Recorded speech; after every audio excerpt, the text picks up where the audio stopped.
calla deemtanii arrab calla dandeettan waan in arraa midhaagisan irraa midhaaguu dhabuu danda'a I know garuu akka kiyyu uffadhaa saniin jechuun danda'u kafeetan filattanii uffachuu dandeettan and that is my life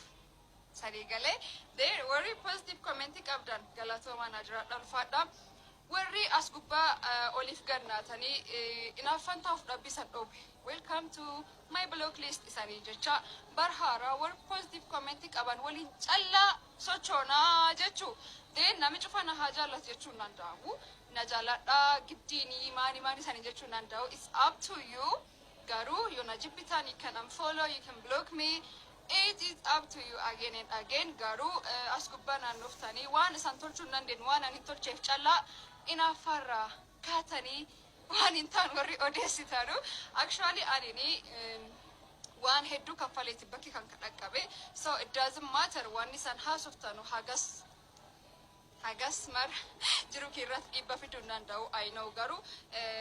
odo namin beekin maqaa namaa kaastanii ofillee arrabsiistanii namallee arrabsuuf waan as gubbaatee tan deebi'an eegasanii fixanne taa'ee sanitti haasaa qoy dubbi kana qoy taa'ee sanitti haasaa I swear to God, I know like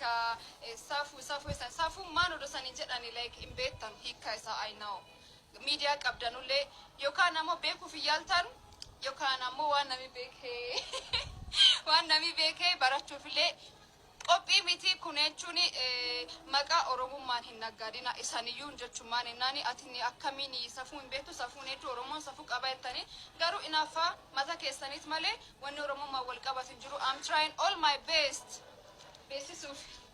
I'm trying all my best audience ki